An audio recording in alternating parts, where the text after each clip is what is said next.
The Exam Room Podcast brought to you by the Physicians Committee on location just before the start of Vegan This with a very special guest today. I'm excited about this. This man has logged more miles on the road than most rental cars. With that, we welcome Josh LaJaunie to the show. How are you, Josh? Thanks for having me, man. I'm amazing, and I'm very honored to be invited here. This is my first trip to D.C., and it's been wonderful, just the 24 hours I've been here so You're far. New Orleans guy, right? New Orleans, yeah. Can kind of tell by the Saints hat you're Oh, wearing. you got to represent, man. Who dat nation? Who that, baby? So, whenever I get a fellow weight loss success story on the show, I get real excited. At my heaviest, the listeners know, I was 420 pounds, lost 275, now I'm 145. 5'5" on a good day. You got a little more height than I do, but what did you max out at, man? You got quite the story. Yeah, about 420 as Nice. well. I'm on a 6'3" and a half frame. Right, got a couple inches on me. A little bit. All right, so what's the secret sauce, man? How'd you do it? Well, boy, I wish there was a real quick answer to that. Yeah, right. But, yeah, right. Because then I could just package it up and give it away to folks and change their lives really, really easily. But for me, where it all started was, obviously as a fat guy, I've always wanted to lose weight. For sure. That's always been a backbeat in the back of my mind was I've always wanted to lose weight. But and I would lose weight. I would lose 100 pounds, lose 80 pounds, put it back on. And then some, right? Yep. Plus interest, right? And then, so I wound up during one of these weight loss stints, I met my wife. Mm-hmm. And so she wound up talking me into going back to school eventually. She married me, which I was completely flabbergasted by, that some beautiful female would marry this big, fat, hulking human being. Right on. And so she talked me into going back to school. And at the end of, it was at the beginning of 2011, I just said, I was at, in my senior year, I was a non-traditional student, finally about to get my degree. A whole bunch of things in my life that I had previously thought were impossible. One, falling in love in a reciprocal manner. I've always fallen in love. For sure. Right?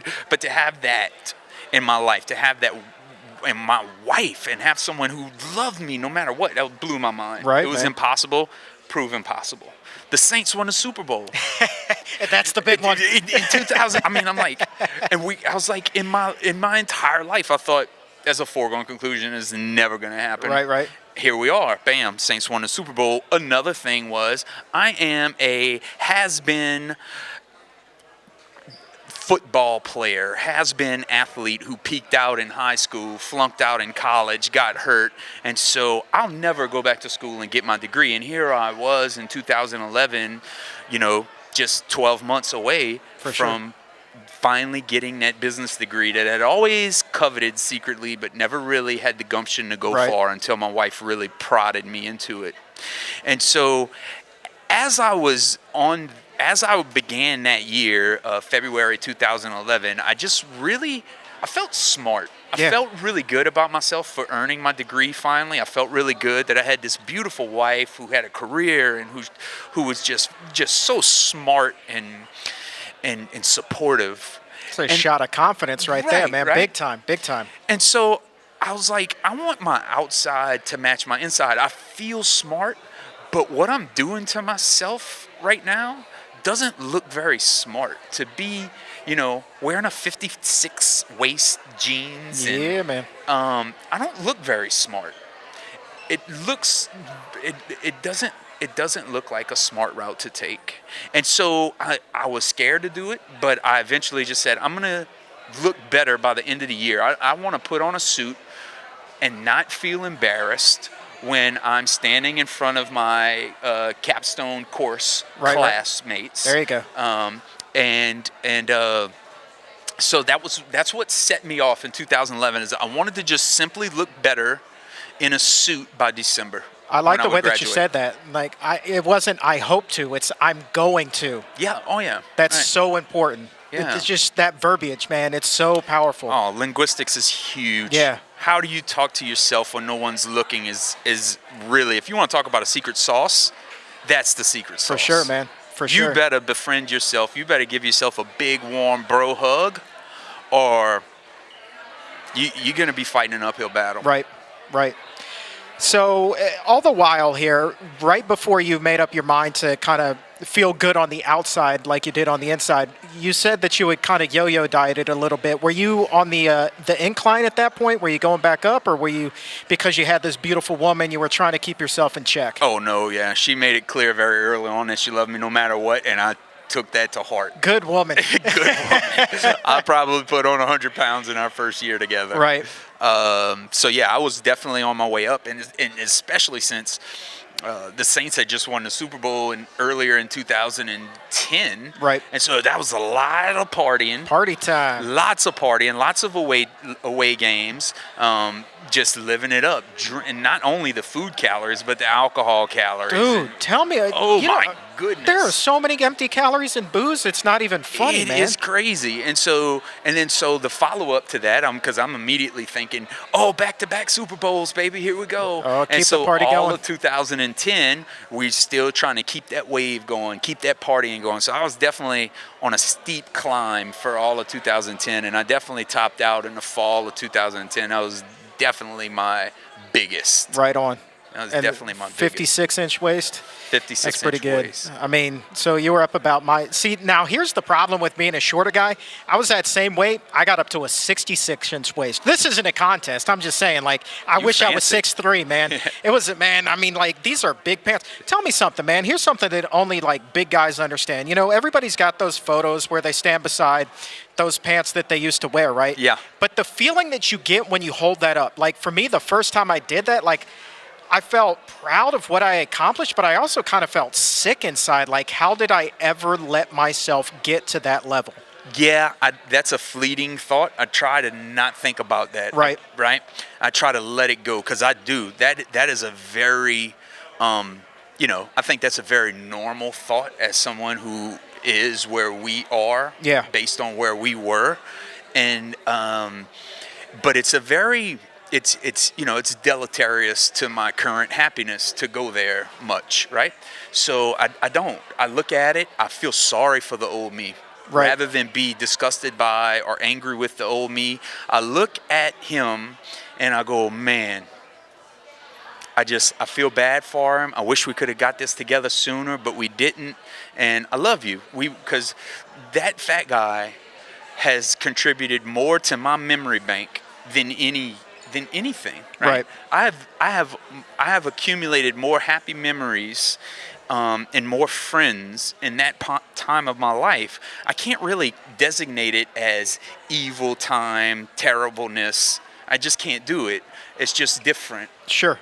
It's just different. It sounds cliche, but it made you the man that you are today. Absolutely. It certainly did me. Absolutely. And so you've had the weight off for a number of years. Tell me, is it the same for you? Like, even though I've had this weight off now for 9 years, just about, every day I still feel like a brand new person. You know what I mean? Because that was the norm for so long, was to be that overweight and just seeing the world completely differently now. You hear about, seeing it through a fresh set of eyes. Every single day is like that, man. Yeah. Look, Physicians Committee for Responsible Medicine flew me to D.C. to talk. This is crazy town. This is different for me. I'm just a few years ago, I was standing in my bathroom mirror, fantasizing about using a steak knife to cut off all of my fat. Right?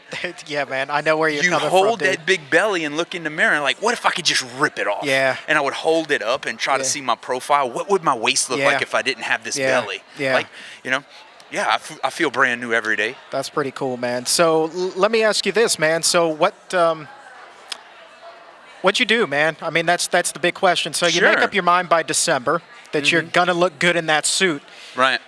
How'd you get to where you are today, man? It just started, you got to do it wrong before you do it right. For sure. Right? Trial and error. Right. So I went back to what I always knew.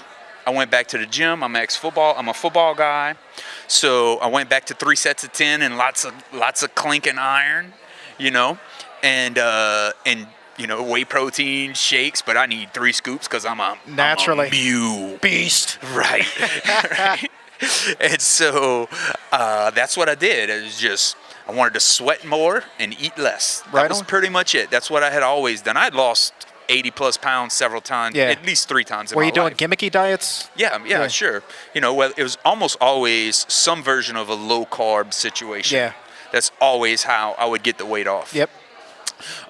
There was one stint in there where I used Zenadrin with ephedra until they pulled it from the It's like market. speed, right? Yeah, totally. Yeah. It works. It worked really well. I just didn't eat. Probably not the right? best choice, Josh. I'm not going to lie to you. Yeah, dude. no, it was definitely a poor decision. Yeah.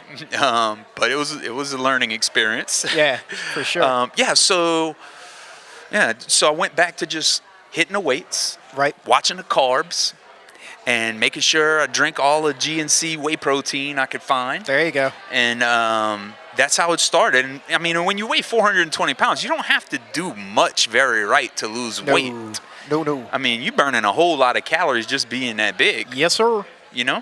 Oh man, I do know. Like that was the best part of like starting that was the beginning. Right. Because- Well, and the thing is that it can lull you into thinking that what I'm doing right now as a 420 pound, what got me from 420 down to 350 is going to get me from 350 to 250, and that's not the case. Nope. And so people call those plateaus. Yep. But it's just inflection points, or it's just where you haven't made enough changes yet. Right. And so that's what happened. I get down, and my goal from the very beginning was if I could just get back down to playing weight, which was like 295. What position? I played tackle. Okay. D tackle or? I played D tackle at 295. I played you're a offense. big boy. I played offensive tackle. I played left tackle in college, but for a very brief time at 330. All right, so you always been a big guy. So if you're Always not a been a big- football fan, that's the offensive and defensive line right there. The big guys in the trenches. The big guys. Right on. The big guys. And so I wanted to get back to what I was in high school, Right. which was in that 285 to 295 range. Right. And so that was the goal. So I got there. 2000, probably, 2012. Right. Spring 2012. And then it's like you kick the heels up. You go, I made it. I can finally stop doing all of this crap. Yeah. And then That's it's a mistake. right. And then you start coasting back up. And so all of 2012, after I ran my very first race at 325 pounds or so, I wound up just kind of fluctuating and not really making much headway in the weight loss department. Sure. Right. And the next phase really came in 2013, the same race, the same 10K. I had committed earlier that I wanted to do that race in under an hour. Okay. And so that race started to just be like this, this real imminent threat on the horizon because I really wasn't prepared to go under an hour. Okay. And so I just started, experimenting more with the food, so sorry. That's all right. You're blowing up, man. Yeah, man. Josh is in demand. Sorry. It's all good. Anyway, yeah, so I just started thinking about what to do, what the food should look like. And it was for the very first time I just really started trying to be pragmatic as possible about what I was putting in. Everything up until that point, I was like, I'm running so much that it doesn't matter what I eat. Look at me. I've lost 100 pounds already. It's not really, yeah, man. Yep. And so I went for the Lenten season of 2013. We're not a very religious couple, my wife and I, but more as a social thing because everyone around us is Catholic and everyone was giving up something. Gotta for give up Lent. something, man. So what we did was my wife had been researching and she said, we're gonna eat clean Okay. for Lent. Right. And so I let her define what that meant and I stuck with it and I felt better and all of a sudden, the race came around and the race is like the Saturday before Easter Sunday, which is the last day of Lent. Yep. And so I and I ran my race, and I got in under an hour, 59:56. Attaboy. On Attaboy, you got in, man. I got it. Yeah, man. And I was really destroyed, but boy, doing the clean eating thing just really like put off a big put off bells and sirens in my Yeah, brain. man. Like, what else is there to this nutrition thing? Because it felt so good. Yep. And so I just drilled down from there. At that same time, while getting ready for that 10K, I read Born to Run. I learned about Scott Jurek, and that was the first sort of plant-based domino to fall. Okay. And that's where it went. And from there on, it was me becoming more aware of the plant-based protocols that are out there, and also identifying not only as a guy who's lost some weight, Sure. but identifying as a guy who's now a runner. Yeah. I run. Yep. I run races. This is my second Crescent City Classic. This is important to me.